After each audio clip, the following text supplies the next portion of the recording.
Assalamu alaikum, everyone. Inshallah, we're about to get started with poetry night. If there's anyone in the hallways, could you guys please just ask them to come inside?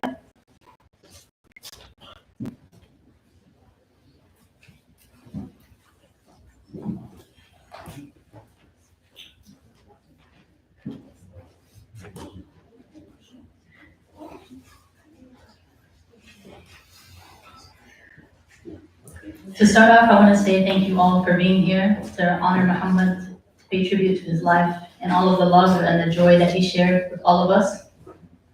Thank you to everyone who was able to make it to the memorial service. And inshallah, now we'll be able to remember Muhammad in some of his own words. We'll get to see some of the art that he left behind, some of the words that he thought so hard about, that he meticulously wrote down, that he would rewrite, that he would send to his friends to get their opinions on it as well. He took his art very seriously. He felt that his art was an extension of his humanity. He had a lot of love. He had a lot of joy to share with the world, and poetry was one of the ways that he loved to do it. During this past year at MIT and some of the other area schools in Boston, we had the idea to do an arts night, a poetry night, a spoken word night, a music night, where everyone could come and share their talents. It was something that we were really excited about. We were never able to do it in the past year, and I'm glad that we're able to do it now. I think Muhammad would be really happy to have us all here just for him, so that we can read his poems, and so that some of his friends also can share their thoughts.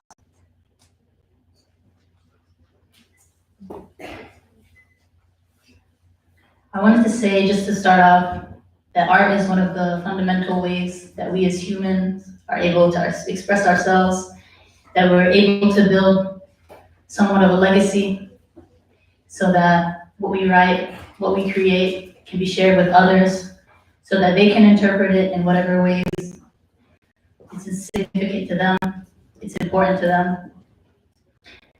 We'll all hear the same words tonight, but I'm sure that each of us will take home a different message, that it will mean something different to us.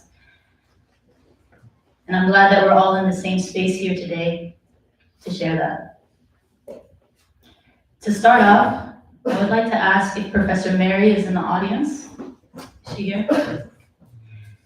Professor Mary was Muhammad's poetry professor here at MIT. He really enjoyed taking his class with her and wrote a lot of works during his time. She's been gracious enough to join us and share a few words. So please.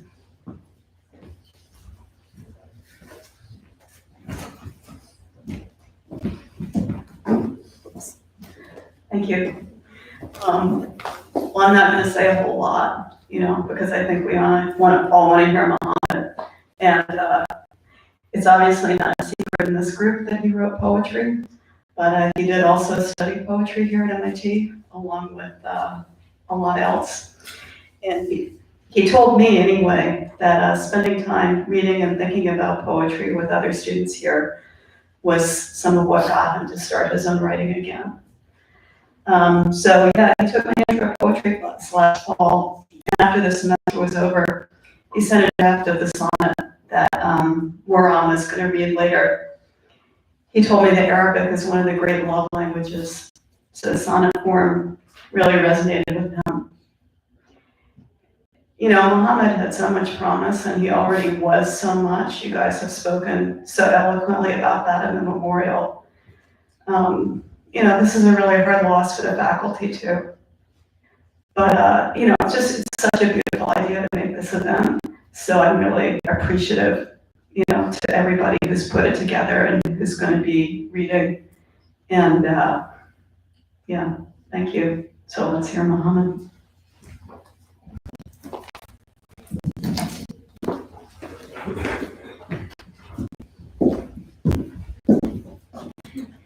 So first tonight we will hear all of Mohamed's poems. We have 11 poems that are prepared.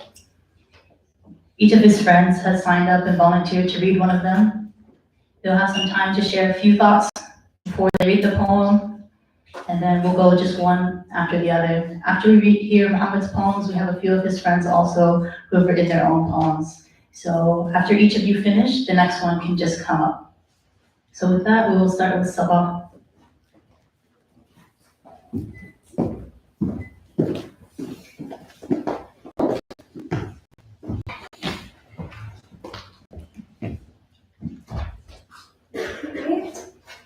Hello everyone, I'm Safa. I first met Mohamed last fall, and over this past year, I had the privilege of making some beautiful, beautiful memories with him, and ones that I'll cherish forever and hold very, very dear to my heart. I just want to say that Mohamed was truly the heart and soul of every single room he walked into, and he had this depth and this sense of urgency, but he also had this lightheartedness that everyone needed all the time. I am eternally, eternally grateful for knowing him, and I am learning to be grateful for all that I don't know of what God has planned for him. So today I will be reading one of his gorgeously Rumi poems. It is called Such Wonder is the Nile, and it speaks of human suffering in a way that I think we can all learn from. Okay. Such wonder is the Nile, a goddess as old as Africa itself, whose waters run as deep as the unknown and as fluid as time. Her conjunction of white and blue ironically makes up the red in my body, for I am forever drawn to her nomadic essence and lunar pull. Seeing her curves carve the earth thin at one place and wide at another, I would think that such is life. With one hand it takes, and with the other it gives. A truth so genuine that God has imprinted it in the very land that encompasses our origin. One that I have come to readily accept. Much can be learned through the intricacies of Mother Nature. Just as a shimmering waterfront hides the murky depth beneath it, so too is the human psyche. The Nile's beauty is not tainted by the creatures that lurk within it, but rather completed by their presence. That is the essence of our own demons. They are not pollutants of our mind, but rather their natural inhabitants. Even as the beasts of the Nile constantly break the concealment of her beauty, so must you embrace the periodical surfacing of strife. Trust the certainty underneath nature's tender course of chaos. Grow to acknowledge the seasons of your heart. be fluid like a river. Thank you.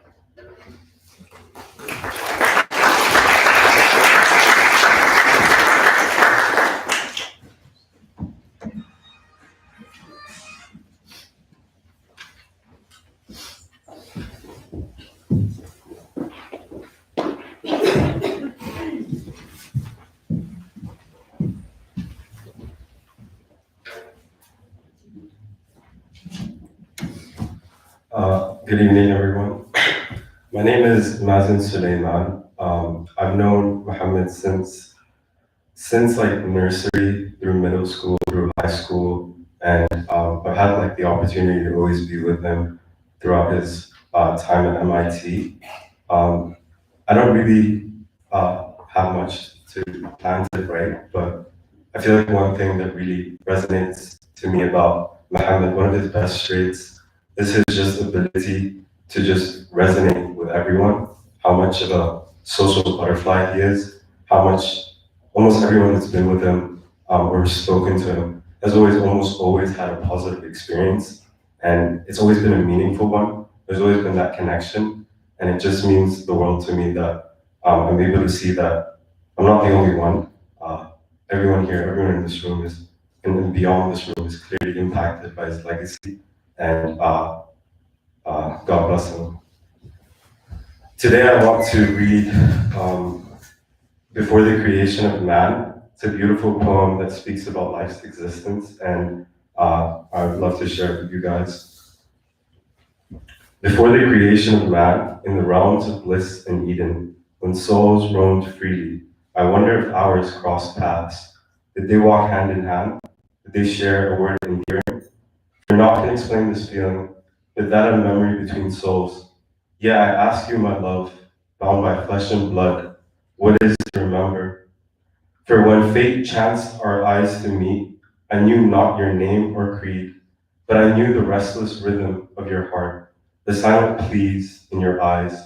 I promise you, beyond our fickle perceptions of reality, there is no room for death. To share in eternal years, every existence of mine exists in you. For only memory lives on the heat of the moment, and love is but a flame untamed. My soul, a prisoner of my mind, and a slave to your memory. Yet unbound I shall walk. I am a slave to your memory. But I vow to remember, for only in remembrance does my heart remember to beat. Only in remembrance do the embers kindle themselves to dance.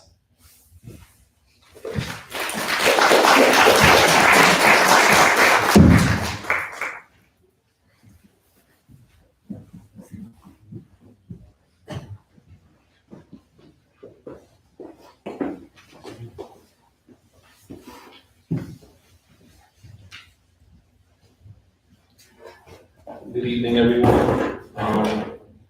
My name is Mohamed. I've had the pleasure of being kind of the second home to Mohamed while he was here in Boston.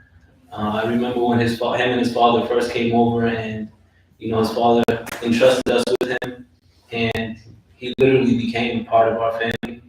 I remember, most people in their college days during spring break, they might go to Cancun or they might go to Miami, but he actually spent his most recent spring break at our house.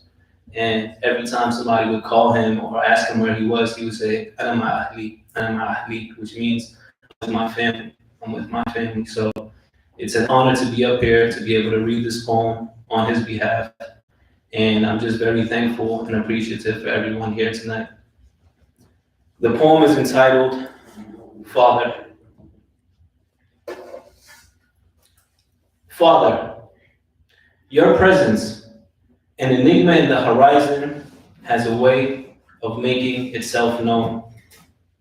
I dreamt of a snow that swallowed the desert whole, all but a silver around my feet. I asked not its meaning, but I wonder if I was dreaming through my own eyes, Father. For your eyes are my eyes. You are a child of the desert sun, I of her wind and sand. I looked upon a clash of fire and ice from afar, as if it was not raging within my own soul.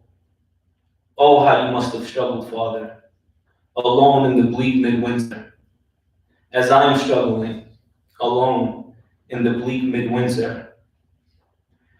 I know in my heart you won this battle, but tell me, Father, do we win this war? But as yours is mine, I know, so too your strength, so too your courage, so too your resilience. I promise you, Father, we will win this war and all wars to come. Thank you.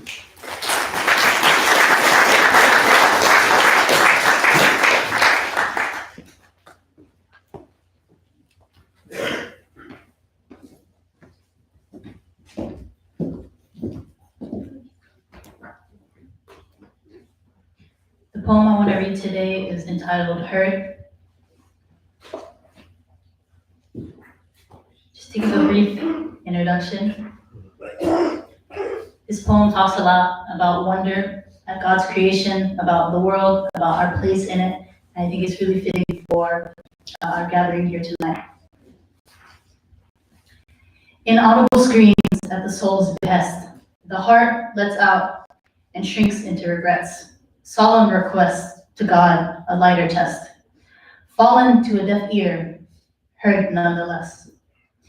Despair not, for your being is to live and to laugh and to love in full. You are God's to judge, His alone to forgive. Trust His mercy, His love is merciful. And to truly live, you must love freely. Allow your heart to scream, it must be heard. By the heavens, if not your ears only. Despair not. The seven skies have conferred and concurred to relieve you of your gloom. Their only request, plant flowers to bloom. Look to the earth and accept her seasons. The winters of your grief will end in spring. So tend to your gardens with known reason, that buds will wake and summer they will bring. Look to the stars and set your heart ablaze. Let the angels know their call was heeded. Accept all love in every form and phase, and the world's wonders will be yours indeed. Look to the Nile. Such wonder is the Nile, gentle and loving. Her tender curves carve, smiles into the earth and grace it fertile. Notice around her, life is to revolve. Look to God and applaud His creation. Know you deserve the same admiration.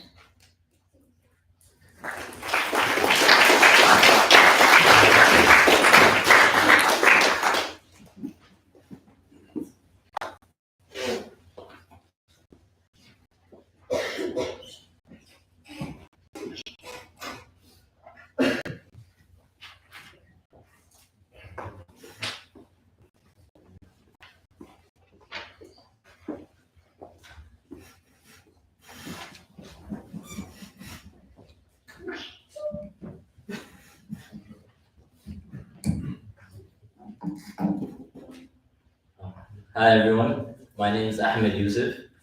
I first got very close with Mohamed when he came to Kicks for his 2 years of IB before applying to universities in the US. And the friendship and brotherhood that I struck with Mohamed was an immediate one. I immediately felt how genuine he was. I immediately knew that Mohamed was someone I'd be comfortable with always, no matter the circumstances. And when I say this, I'm immediately reminded of the moment he got into MIT and he texted me about it. And I remember how happy I felt, how it genuinely felt like I was the one who got into MIT, like the achievement was mine. That's the kind of brotherhood we had. Mohamed's success was my success, and mine was his. And it's a very special gift to have, a very special talent to have, to be able to nestle yourself in one's heart so easily and so effortlessly. And it was one Mohamed had in abundance, and it's one that touched everyone he got to know. And it touched me every time I spoke to him. Every time he made me feel like I was the only one in the world when I talked to him about my issues, about what made me sad, about what made me happy. And that's something I will forever be grateful for. And inshallah, it's something that will live on as part of his legacy. And the poem I'd like to read today is called "Do You Lay Awake and Wonder?" And Muhammad wrote this in a time of confusion, and it was a way for him to express some of the difficulties he was facing, poetically and artistically. Do you lay awake and wonder what I do whenever my heart asks for you? Whenever it aches at the reference of your name, whenever it expands and contracts, whenever it distorts in its dimensions, whenever it breaks itself to make room for the pain, for the grief, for the healing, whenever I shield myself from my own mind, whenever I attempt to hide from reality, whenever I drown in my own memories, in my own subconscious, because I do. Do you feel whole without me? Do you cry, my love? Do you weep? Do you eat? Do you sleep? Do you smile? Do you recognize yourself? Do you feel love around you? Do you even recognize love anymore? Do you love yourself, my love? Because I don't. Do you feel God's presence, His love? Do you doubt His plans for you? Do you trust Him? Because I don't know if I do. Thank you.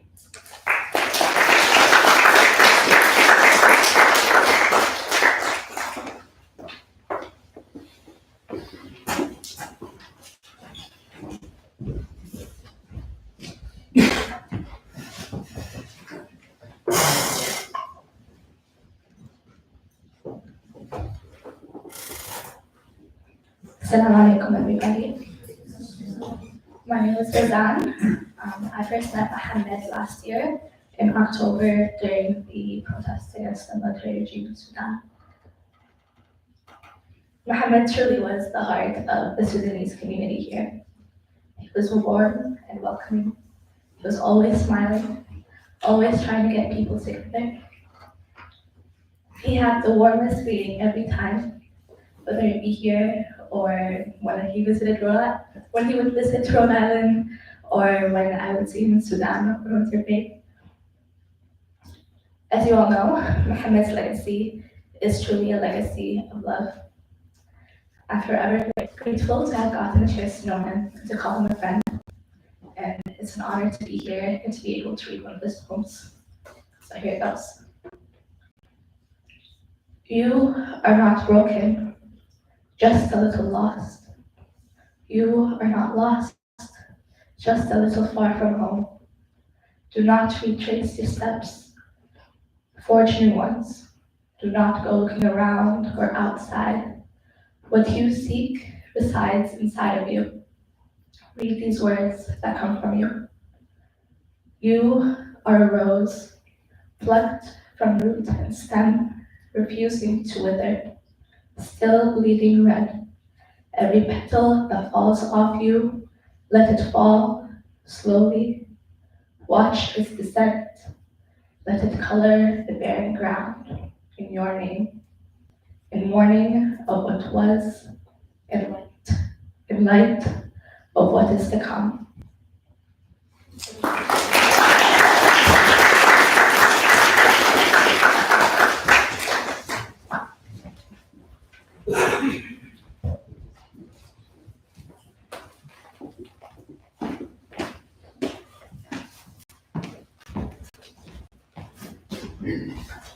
Good evening, everyone. My name is Mohamed, and I've had the privilege of knowing Mohamed during his time in Boston. He would frequent our home, and he became like family. Interesting enough, last spring break, he was over our house, and I learned about Mohamed's poetic talent because I went to drop him off to a rehearsal for a poetry event that he was taking part of. And I thought it was really amazing because I also shared that same interest in poetry. So it's an absolute honor tonight that I can recite one of his poems. And inshallah, I can do his poem justice. where Muhammad would be pleased with the recitation of his words. This poem he titled Sister. Sister, you are and will never cease to be my better self.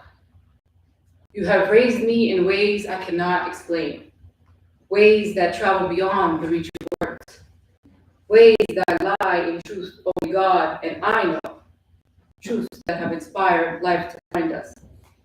I hear your voice singing to the clouds that they may weep, as you have eased my tears. I feel your steady hand guiding that of the wind, as you have pushed and pushed me forward. I see the reflection of your smile in the sun, as you have shared it so selflessly with me. I bask in the beauty of snow and sand alike, as you have taught me to love all. I shy from your vastness. Your heart has gifted the sea, as you have forced me to navigate through it. What I owe to you runs deeper than the waters of the ocean, along the fluidity of time, and basks in the pools of life itself. For every breath that leaps from my chest, every word that escapes my lips, every action brought forth by my hand is in your name, sister. You are with me when I close my eyes, and your very presence is what bids them to open. Together we walk, my sister. Forevermore we walk, my sister.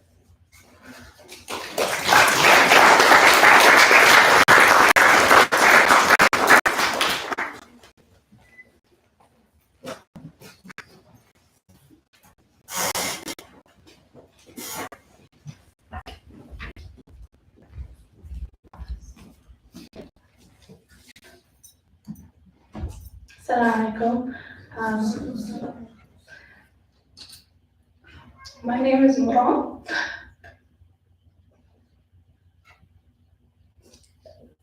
Sorry. I met Mohamed in October, and one of the first conversations we had was about writing. And he saw my journal on my couch and he asked me if I wrote. And I told him, yes, do you write? And he said, yes. And I said, I'll show you one of mine if you show me one of yours. And he did. And he told me then that it had been a while since he last wrote, but alhamdulillah, this last year, he produced a lot of poems. And I think it was a way for him to make it through this past year, but also share a lot of his love with us before he left. He was a really great writer. I always tried to one-up him. But when he sent me this poem in December, I knew that I never could. So this one is called, or this one actually doesn't have a name, but I would like to name it Starry Night. And it goes, shall I compare thee to a starry night? Thou art more entrancing and unmoored. Heat and light elope in hand to excite, sin in their absence, a love condemned. Deepest blacks do brave the sun's reflection, seas of shadows, see madness incited. Oft the mind's torments tease confession, sleepless whispers in the stars confided. Kings of the past do grace the desert sky, but the desert sky be envious of you, my love. For the stars in thine eyes do not falter, with their breath life evolves. Alone in thy light doth the heavens surface, to charm night's terrors and dispel her ruth. And waves that dance in thy solemn service, crash in withered dark to peace a sole truth. A truth all but known, one tongue must confess, the moon's realm is thine alone to contest.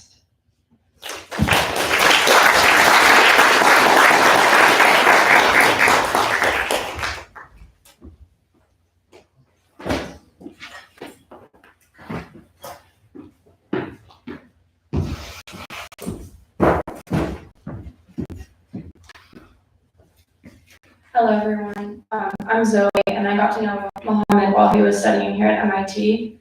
I'm going to be reading a poem called Intentional Questions, and it speaks a lot about love, and I know that all of us that knew Muhammad really felt that from him each and every day. Love, you tell me to breathe, so I inhale your presence and exhale my security. With every rise and fall of my chest, you impale my heart and bleed it dry. But I do not rush to staunch the wound, nor even wish to remedy the pain. For what is blood spilled in the name of love, but an angel's only impurity?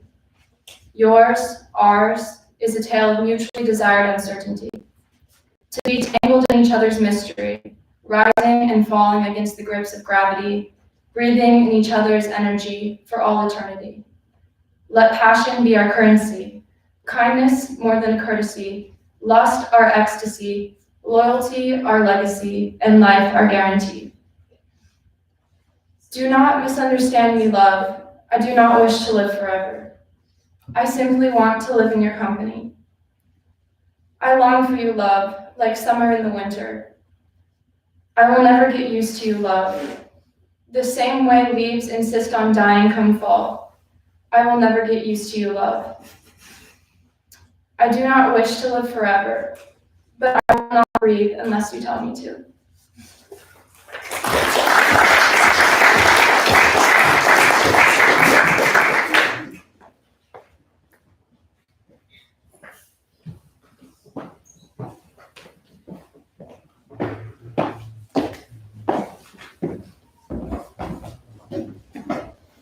Assalamu alaikum. Good evening. My name is Tamir, and I met Muhammad when his father brought him to Boston. He came to our house. We immediately clicked, became friends. He became a brother to me, and he was always in our house. We were always going out to eat, hanging out, and I'm honored and privileged to read one of his poems. This poem is titled Mother. Mother, your essence, as gentle as your mother's and her mother's before her, flows into the heart like rain greeting the sea, with longing to be one, for they are one, but for a time reside in different realms. To be joined by God in one body, only then to be separated once more. Fain would be my latch onto yours forevermore, but my soul knows not of separation. Ours and written in the will of the divine, we have been one since the dawn of time. And are you, mother, aught short of divine? When the smile of dawn rests only upon your lips, when the lightness of the stars is felt only in your arms, when beauty in all its pride is humbled only by your grace, overcome with love, a piece of heaven untamed has found home in your warmth, mother. To steal from the celestial is a sin without excuse, yet every footstep of yours was stolen from their land. But you have taken nothing in truth, you have only claimed what was yours. What is God-given cannot be refuted, and all that dwells within you is surely is of him. For you are his, as I am yours, and I am his, as you are mine.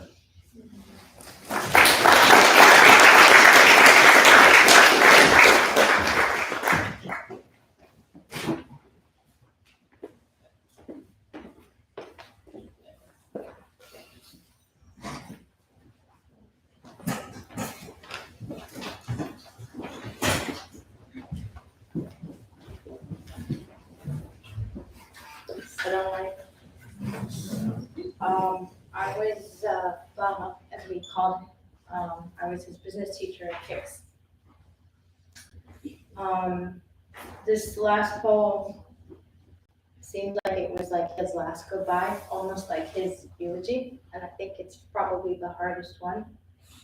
And having reading it several times, it gets harder every single time, not easier. أعوذ بالله من الشيطان الرجيم رب اشرح لي صدري ويسر لي أمري واحلل عقدة من لساني يفقهوا قولي صدق الله العظيم. My Lord, expand my chest for me, make my task easy for me, and remove the knock from my tongue so that you may understand my speech. For those of you unfamiliar with this verse from the Quran al-Karim, it has great significance, and I'll explain why in a minute. You see, the context of this dua goes way back when Moses alayhi salam was commanded by Allah to go and confront Pharaoh. Moses alayhi salam was scared, and he said this dua because he needed to overcome his fear in facing Pharaoh. And he wanted to speak clearly because he had a speech impediment.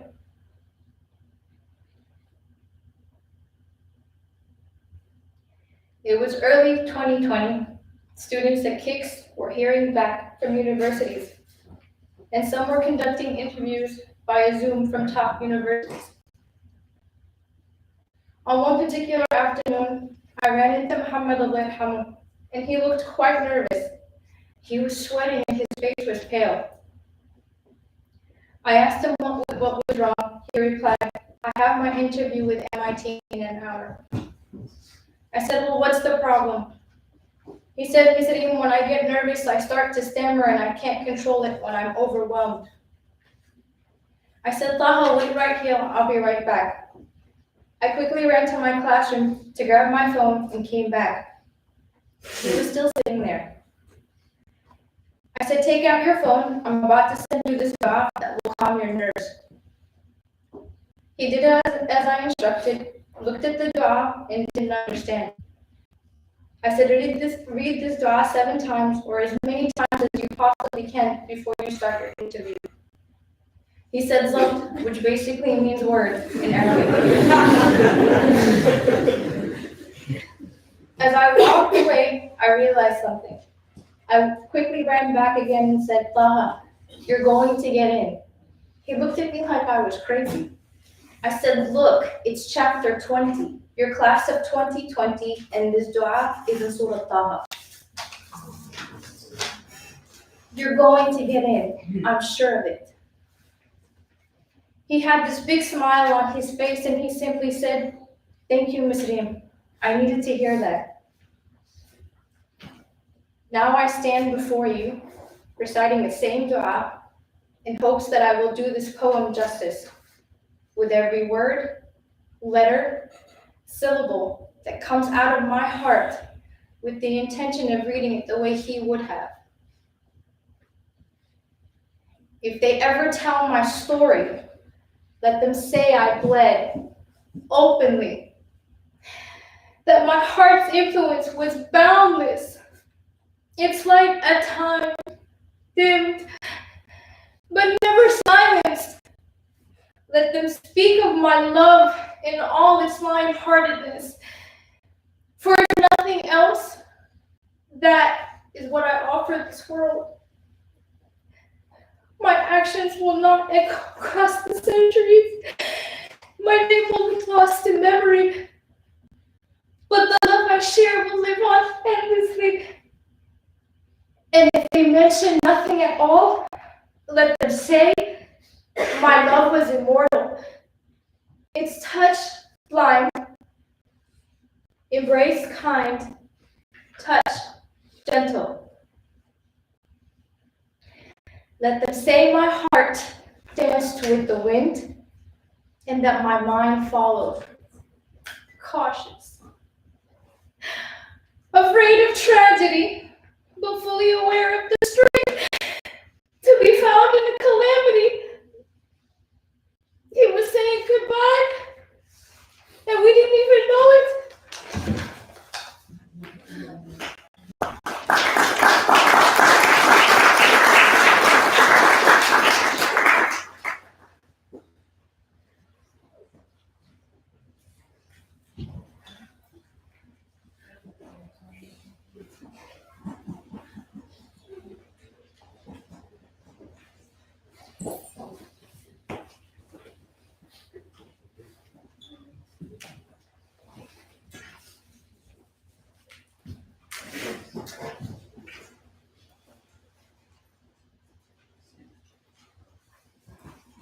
So this poem is entitled a rushed farewell.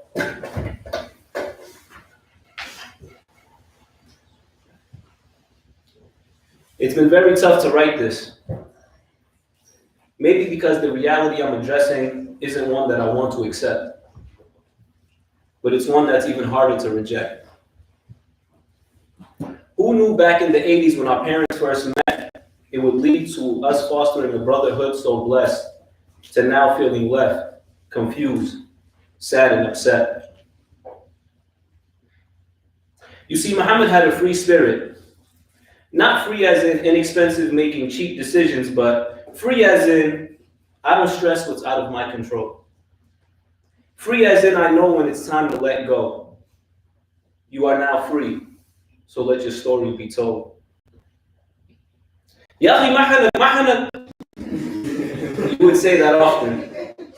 For things and situations where I'd have to ask, you sure that isn't going to be a problem? Ya mahana khalil namshi bas. And off we would go. With a we'll cross that bridge when we get there attitude that I've been trying to adopt. You taught me in that way. And many more that you probably aren't aware of. Even in your passing, I learned to overcome what I'm scared of. For all the times we ate together, all the times we laughed. For all the times we ate together, all the times we laughed. You were like that little brother that I never had. I wish I could go back. I wish I could go back. But Allah had other plans, which are very hard to understand. You were supposed to be with us, but went back to the motherland. I still can't believe it, man. I got the news that threw me off like an underhand. The times are getting rougher than a game of rugby. What they did was dirty. Our country is becoming ugly. Mohamed Taha, son of Magdi. I love you for all the times you always loved me. I love you for the person that you always were. And there's no words to explain the way this really hurts. Every time I'm missing you, I go back to my messages and feel fortunate I have voice notes to listen to. The world has seen how you organize protests for our community. You maximized opportunities, bringing people together so beautifully. It's like high school all over again. You really got a kick out of unity. That's why anybody shaheed has to go out as a shaheed. Before you, it was Abdul Aziz. My heart hurts, it's getting hard to breathe. But I pray, I go out the same way when it's time to leave. Leave behind all the stress and greed, pain, hunger, and disease. But one thing I know and believe, if you could, you would stay so that we wouldn't grieve. You cared about your loved ones that much. Checking in and stopping by, you never passed up. You moved with your heart, leading from your chest with love. This farewell is too surreal to feel anything less than rushed. Allah yahmak ya akhuy. Allah yahmak ya habib. Allah yahmak ya Muhammad. Ya Latif ya Aziz. I could go on and on and on, and this would never end. So until we meet again, my brother, my dear friend.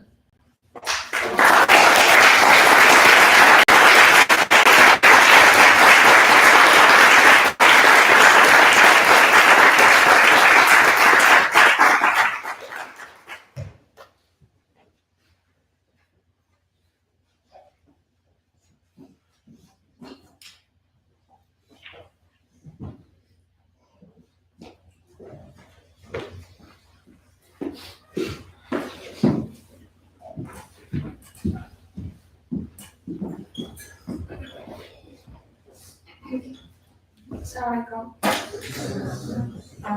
I'm Tina. I knew Bob, that was also the name that we generally called him by because we had too many Mohammeds. I knew him for the last few months, and I primarily saw him in the context of happy occasions like Eid or soccer games, and so the image of him that was in my head was missing a lot of the parts of his activism and his courage and his bravery. And I didn't get the privilege of seeing those parts until afterwards. So a few days after I wrote a poem where I tried to understand the difference between the person that I knew and the person that I had been hearing about through the words of his friends. Okay.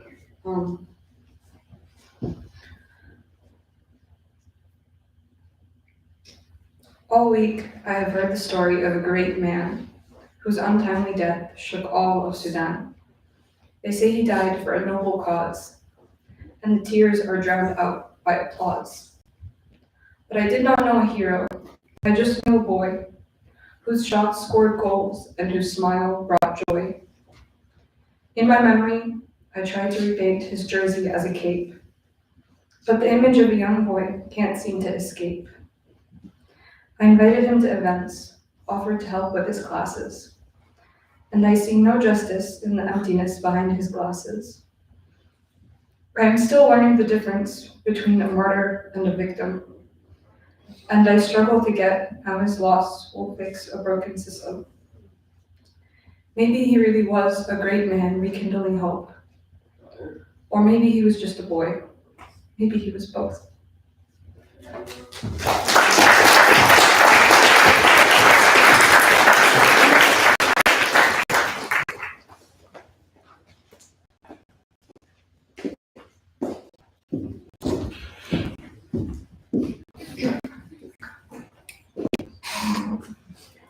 I think a lot of people know how much Mohammed loves Sudan, how much he loves his country, how much he fought for his people and wanted what was best for them. Mohammed and I organized a lot of the local community activity for Sudan together. He was always the first one there. He made posters with me. We wrote down chants together. We would trade on and off. He was better at it than me, so I said, you do it. A lot of people don't know also, Mohammed helped found a group called Sudanese Sandstorm, or Taha Sudania. The idea was to bring together not only students from our university, but Sudanese students from universities all over the world together to do events on their campuses. To start off, we had a spreadsheet. He would call people, I would call people. We had a competition.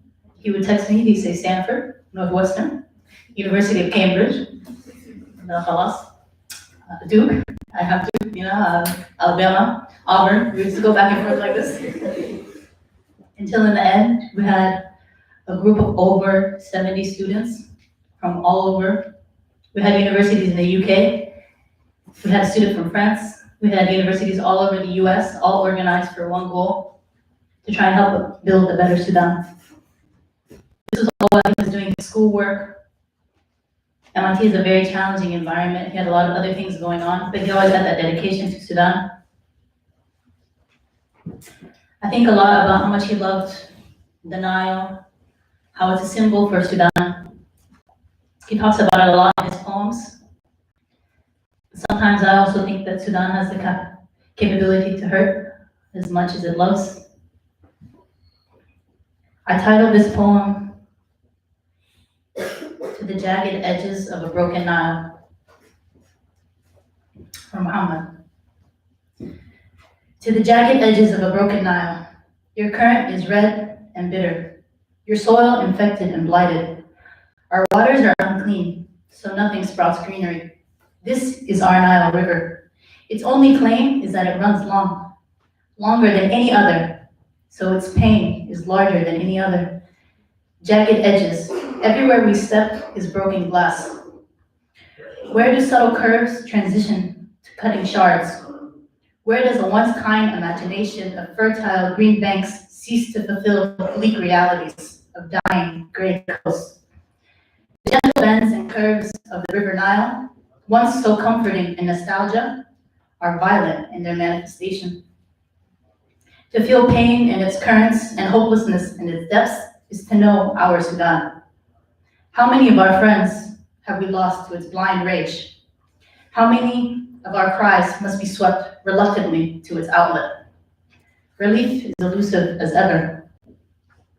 I hate the fear planted in your final breath. A life lived with such joy and care ended in contempt, fury, haze. Juxtaposition, but it doesn't feel poetic. Light and dark, but it doesn't look like sunset. Red on a dark night were the last colors you would see. It isn't the canvas you would have painted. You would have colored with red clay, built like the bricks assembled from the Nile's rich foundation. Your vision was under construction. And what beautiful dreams you had. Jagged edges. Our Nile runs red. It doesn't wander in rolling curves. It cuts along broken pieces, a shattered mirror holding our broken self-image. A fractured existence which juts aggressively outwards. We were broken long ago. Fractures set in place so that we don't remember the original image. You were poetry. Your existence as artistic and nuanced as your worded tapestries. When you walk, light graced your steps. When you spoke, laughter danced in the background. Carefree and youthful, benevolent and warm, such was the life of the living and loved. So why were you gasping for life, facing down the barrel of callous lead? Is this your justice? The end is too sudden. The end came before the beginning. At least that's how it seems. Some things are hard to fathom. You should fear the Nile, for it gives as easily as it takes. It takes with rage and darkness. It leaves no explanation and no trace. Swift currents come, then go without pause. Does life really just go on? Life always goes on. It is painful in its carelessness, silent, but it screams deafeningly. Life never goes on the same. Skewed banks, tilted slightly, increasingly steeply, rivers change course over time. Is the shore getting farther, or are we drifting? Where is our outlet? Peace? Or pieces of a piece? It's a puzzle with no solution. Each day is a growing tangle of emotion and heartbreak, grief. Don't get in the water. Caution. If you wade, missteps will drag you under. Did we ever think that even footing would lie ahead? Perhaps we misunderstood the Nile's true nature. Is it wrong to believe in good? Are we unlucky, or are we just tempting fate by trying? To believe in tomorrows larger than our pain, to trust in our waters that they might lead us to better shores. But we only see bodies wash up on our shores. We see our friends with jagged cuts, bruises from the land they loved, and so they bled for it. The country cries for its youth every fall, flooding and overflows, wreckage in the wake. The Nile is as wild as it is fragile, broken beyond a repair. Jagged edges, and the Nile so neglectful, it doesn't know how to care for its youth, how to provide for its elders, how to coexist kindly with the soft progress of change, how to move harmoniously with the growing heartbeat of its nation. Why are we going backwards? Jagged edges. I can't speak for all, but with every cut, we fade farther from whole. I don't know where to pick up this broken existence. I don't know how to mend these wounded hearts whose sustenance is their detriment. I hope your picture never fades from my memory. Sometimes I fear that when I reassemble it, I won't recognize it. Maybe it's me that's changing. I'm piecing you together every day. We're living for you every day. But what we could have done together, what we would have done together, I can only smile vaguely. I have happy memories of this place. I'm pretty certain of it. But this is an ugly reality. Jagged edges, and they've cut irreversibly. A broken Nile, and it has injured indefinitely. Look at this ripple effect. Your love has carried into the world. You were loved by us all and many more. We hear your roar. We feel your heart. Don't fear, you're with us forevermore. Young Mufasa, the lion, will never get tired of waiting for you to come back. Waiting, slowly and confidently. and eager to show us all the way back home. Rest in heavenly peace, my friend, until we meet again in a million more forevers. We love you infinitely.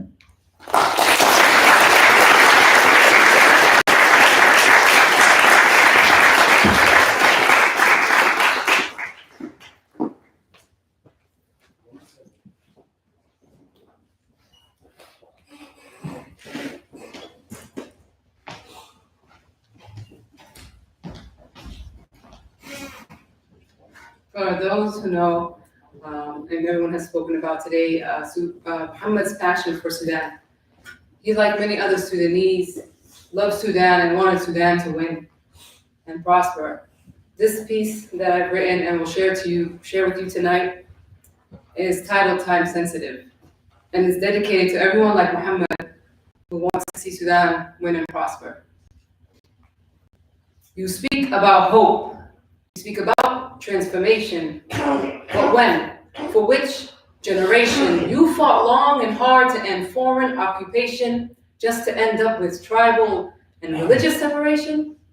This has brought about years of deadly confrontation, and in failing to use peaceful communication alongside with the injustices and lack of equalization has weakened you, hindered you from establishing a strong foundation. When will you learn? When will you see all of your potentials to let them run free? You have many educated citizens with a range of degrees, bachelor's, master's, PhDs, unable to succeed and be all that they can be. So when the opportunity comes, your people pick up and leave, and they don't look back, saying back home, there is nothing for me. It is your own hand that has halted your progression. You have given the world the wrong impression. That's why your positive future has always been in question. It's time to change route, move towards a different direction, take from your history. By now you should have learned the lesson that your people, not money, should be the obsession. Until your people come first and your pockets come last, your country will crumble and the pace will be fast. Time is running out.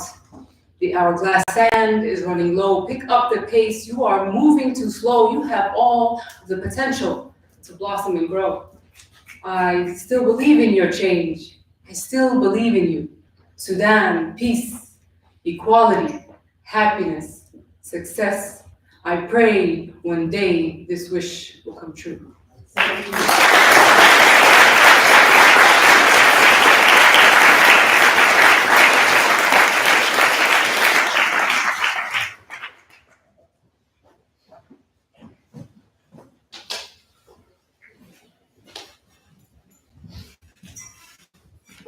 Assalamu alaikum.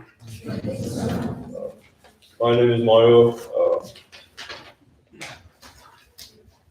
Muhammad is the reason why I have so much of what I have. He changed me a lot, and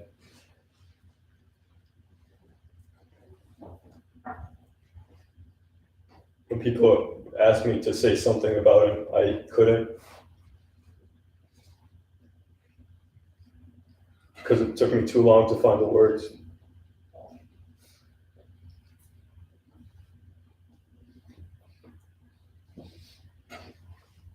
So I wrote this for him.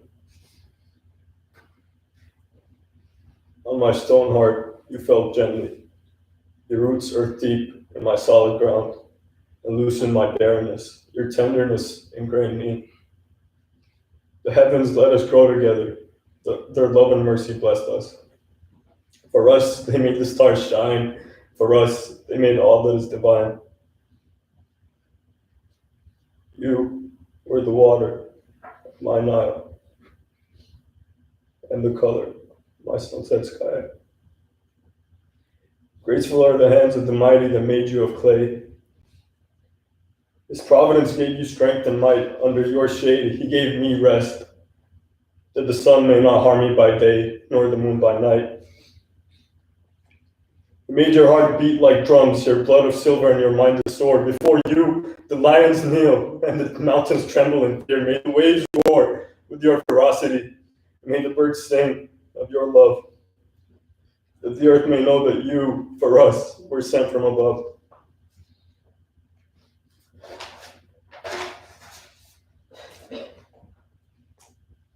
Your roots were torn from my ground, like veins from my heart, and left behind soil that love may grow, that I may reap the fruit of what you sowed. God spoke his word, and the angels remained in praise. Who am I to dare? The heavens smiled at you, and you glimpsed the moon one last time. I cried for your sins, but now I shed tears for mine. Forgive me, Elmi. Samhini. Forgive me, I can never be to you what he was to me.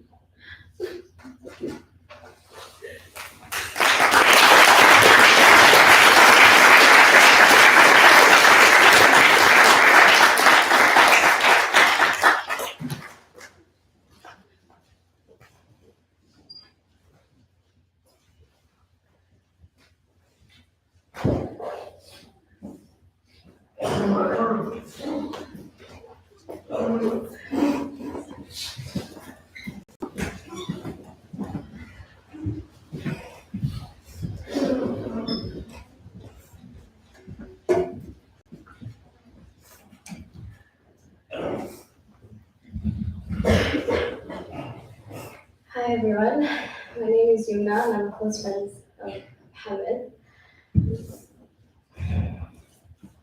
I was thinking really hard of what I could say today, and like always, words fail me because Mohamed is beyond any language could describe. And so I'll just share my poem, I'll share some context. When Mohamed and I first met, we shared our favorite colors. His was orange, mine was blue. But Mohamed, that wasn't enough for him. He wanted to know why I liked blue, and he wanted to explain why he liked orange. Orange was fierce, it was loud, it was bold, and that was all Mohamed was. And so this poem speaks to that. Our eyes lock, engage in conversation. You enter me in all the ways known to man. Infect every piece of my soul. The sun doesn't rise without you, nor does it set. Orange splattered across my board. Nothing makes sense without it anymore. I was never really an orange type of girl. With you, however, something about orange was so enticing. The fruit tasted sweeter. I'd always say blue is my favorite color, till you showed me the ways in which orange was better. Orange was cool when blue was my storm. Orange was vibrant when blue had me down. Orange was bold when blue had me scared. The skies have rolled in. Echoes of your silence are so loud. The brush has lost its bristles, leaving but traces behind. Today, I'm more thankful than ever for your love. For you have loved so deeply, so loudly, that mere traces of you are enough to fill up my board. We were taught primary colors in school, and orange was never one of them. You've always been so poetic. Maybe you always knew that it's hard to come across orange, no matter how much you mix and match. I'll never find orange to color my sun in the skies. I'll never find orange to color the shirts and the fruits. Oranges will go back to being sour. Not even the animals will budge. No more orange flowers to fill my garden with hope. No more orange light, and all I'm left with is blue. Blue feelings, blue oceans, blue skies. Blue has never been such a bloom. All feels so regular, all feels so doomed. My favorite color is not blue anymore. My favorite color is you.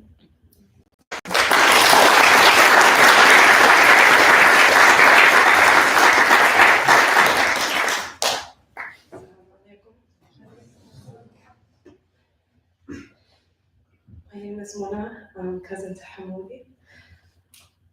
Before he moved to Sudan, we went to school with each other every day. It was a long ride from my house to the school.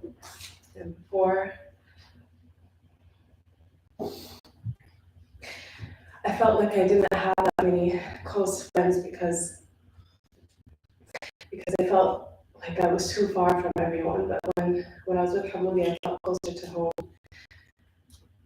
In the carpool, he'd always tease me like a older sibling would. And I acted like I hated it, but when I was at school, he was the one that I looked for comfort. When he moved to Sudan, we lost connection, but in the past few years, we were able to reconnect again online. He gave me the best advice before going to college, and made me feel more like I had a path to follow during the uncertainty of the pandemic.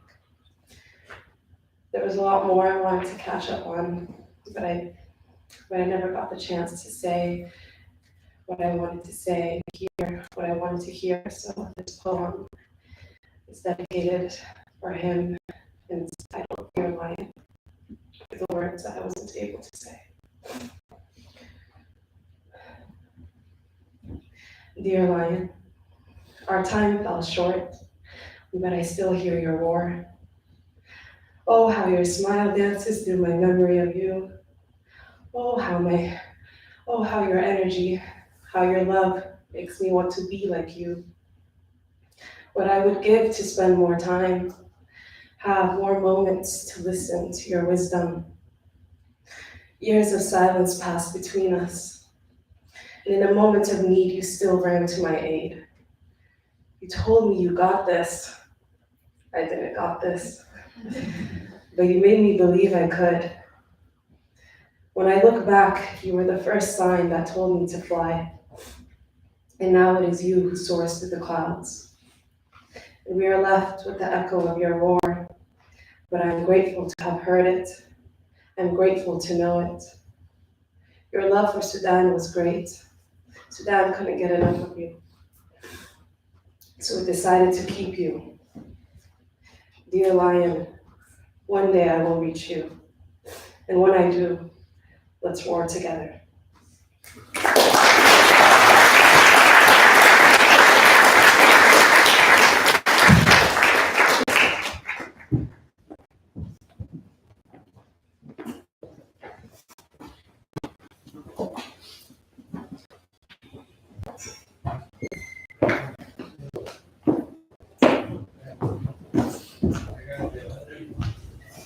Hello everyone, I'm Hatim's cousin. I wrote this poem specifically for Magdi Taha, and so it's called OU5. Oh my dear lion, how loud you roared in this world, how loud you fought for Sudan, how loud you loved. Oh my dear lion, how I wish I could reverse the bullet. How I wish I could save you. How I wish I could hear you laugh again. Oh, my dear lion, you will be known forever. Have you forgotten? This is your kingdom. How I ache for you five. Oh, you five. How I see behind your soft eyes the pain. How I wish I could redirect the bullet. Your tears tear my heart. Oh, you five. Elegant and eloquent, lovely and divine, driven and accomplished, oh you five. May you find peace to again live free. Verily with pain comes ease. I wish I could hug you forever, oh you five. His love for you all equates to every droplet in the 7 oceans and every grain in the desert sands. May the Almighty grant you patience and strength through this ultimate test of dunya. Come thy hereafter, O you five shall be 6 again.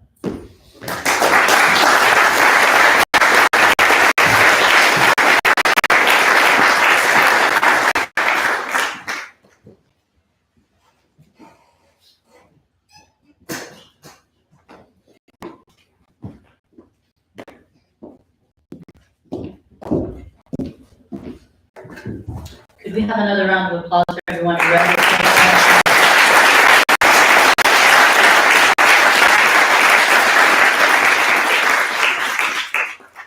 Again, thank you all so much for being here. We have two more things tonight before we go, inshallah. The first, we wanted to talk a little bit about some of the things that we were able to do for Muhammad. You guys have heard a lot tonight about the good that he wanted to do in the world, about how much he wanted to help Sudan. And so, alhamdulillah, we were able to start a scholarship fund in his name. Lena, would you like to come and say a few words about it, or would you like me to do it? Okay. So we've established the Mohamed Magdi Taha Memorial Scholarship Fund. It's a partial scholarship for Sudanese students who come and study at U.S. universities. They can be undergraduates at any levels, or they can be incoming students. We're currently doing the fundraising for it. Inshallah, our goal is to get to $6,000. This would allow us to provide scholarships for students at the beginning of next school year. The scholarships are for students who are interested in pursuing STEM or the arts, like Hamoudi was, for students who have any of those interests. I know it was one of his most sincere wishes to give back to his community, to build something lasting, and I'm very glad that with the support of his family and friends that we're able to do that. If you guys notice on the poster outside, there's a QR code for the scholarship fund. If you would like to donate or if you would like to share it with other people, please just scan it or share the link with them. We'll be doing this fundraising throughout the rest of the week and then inshallah for a month after that.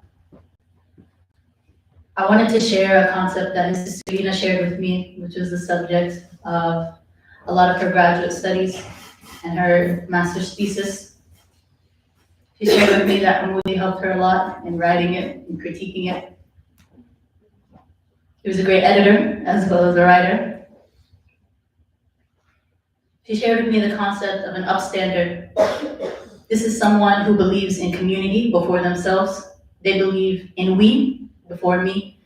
They believe in the greater good, in what I can do for my community before I think about myself. That's who Muhammad was. That's how he lived every day. That's how he taught all of us to be. And that's how he built community with us. The essay prompt for the scholarship is about being an upstander. You as a student who is applying, all the students in the future, how are they upstanders and what do they plan to do with their voice? I think one of the big lessons that we can take away is to speak up often, to speak up early, to speak up on behalf of others. Muhammad had so much love in the world. We all have so much to say about him because he thought about others as much as he thought about himself. So inshallah, we would like to support the next generation of Muhammads who are out there to give a little bit back to the community. And we're very excited, inshallah, for all the people who will apply for it in the future, who will write essays on the subject that his family can read. And so Muhammad's legacy will continue on into the future. Like I said again, please take a look at the QR code. Please share it with people that you know. We'll be doing the fundraising. And inshallah, like all of the good that we're trying to do in Muhammad's name, it'll be something that's accepted for him. Inshallah. We're doing this with sadaqah for him, which in Islam is the idea of doing good for someone after they've passed, in hopes that it is counted towards them on the day of judgment. Inshallah.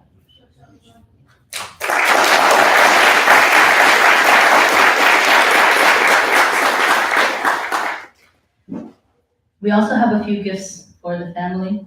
I'd like to invite Penny, Mario, and Ms. Jihan up to the stage.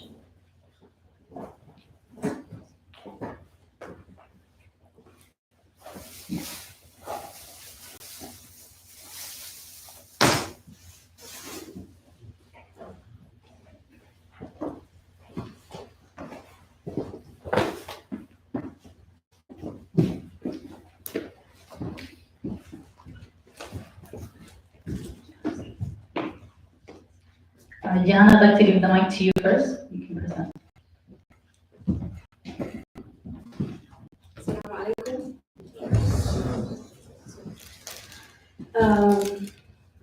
My name is Jihan Solomon. Muhammad, I knew him through I don't know, so many places. It was probably the first time we met. Even I think we met the first time was during the demonstration for the Sudanese movement. And subhanAllah, we clicked, and I always called him Mohamed Walidi, and he was really like a son to me. Yasin is my oldest, and he was a mentor for Yasin. Yasin, this is his last year in high school, and he's like mentoring him with like college application and all that. I also founded a nonprofit organization for Muslim and Arabic speaking community here in Boston. And guess what? Who's volunteering there?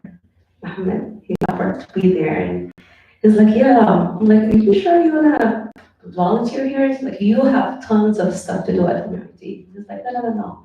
We plan, we can do this, we can do that. So he was like always there planning for things and wanting to do stuff for people and for the community here in Boston. It's just to show that how much he loves, helping others. And that's what he was. And I think one of the things that I know that most of you know that he actually also loved is soccer, playing soccer and scoring goals and all that fun stuff. So this past September, beginning of September, we had every year there's a Sudanese tournament here in Boston or in the state in general. So this year there was one in Boston and one in Philadelphia, and both of them were under Muhammad's name, mashallah. Subhanallah, he had everyone there for him, praying for him.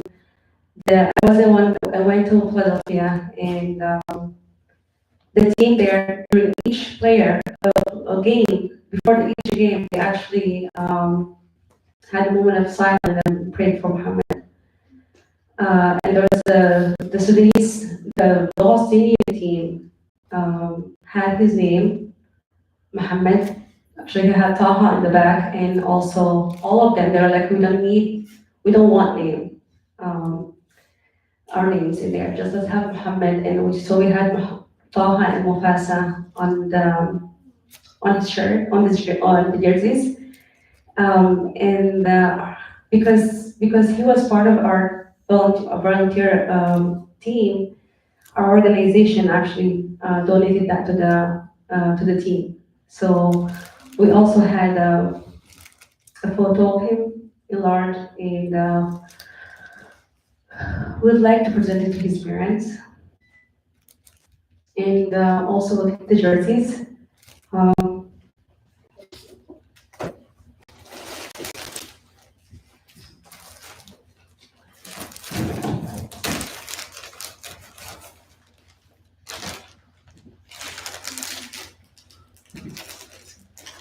So the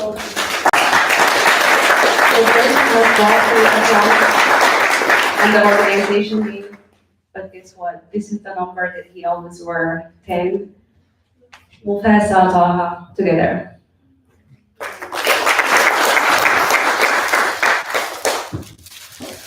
This one we made it for him, and it was out on the field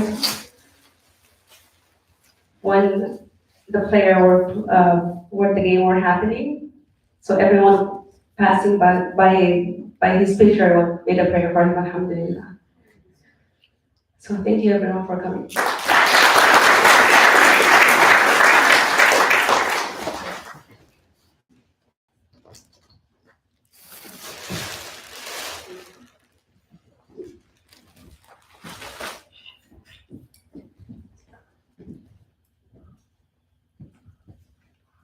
I want to introduce to you all Penny Brandt. She's the president of MIT's class of 2024, which was Muhammad's class. She has helped so much in putting all of this together on behalf of her and her classmates. So we would really like to sincerely thank you, Penny, for everything.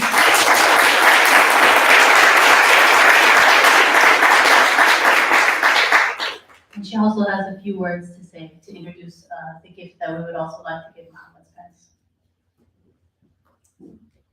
Yeah, so hi everyone. So my name is Penny. I'm one of classmates of Mohammed's. I've been so fortunate to be able to be in a class with such an exceptional and great individual who is so talented, honestly, one of the kindest, most talented, and just extraordinary individual that I have been ever be able to meet, had the honor to meet in my life.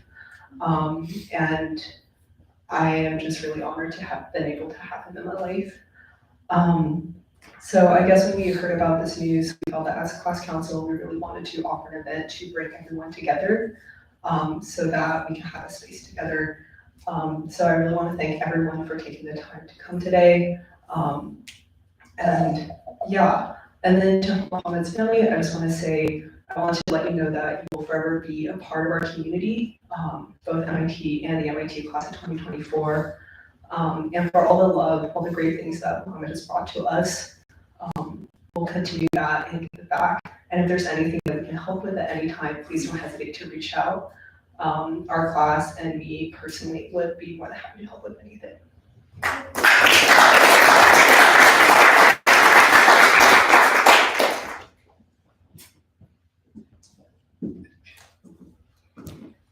For this last part, if it'd be okay to ask Magdi if you come to the stage.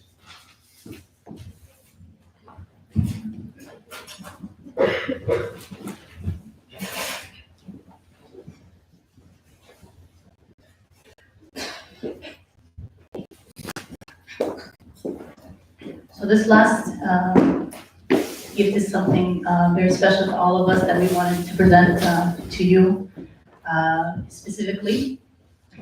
We know that Muhammad, inshallah, he would have done so much. He would have graduated with so much distinction, and he would have gone on to do great things in the world. But we wanted to say that even though Muhammad is not with us anymore, that our success is Muhammad's success, that anything that we do is also in Muhammad's name, inshallah. And so we would like to present to you actually graduation robes and a diploma for Muhammad on behalf of all of us, the class of 2024, his friends at MIT and beyond. Mario will present it to you.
And with that, we'd like to conclude Poetry Night. There is a book for you all to sign out in the lobby. I believe there are also still some refreshments out there. Thank you all for coming, and inshallah, we can continue this conversation in the lobby.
Yeah, thank you everyone for coming to Poetry Night.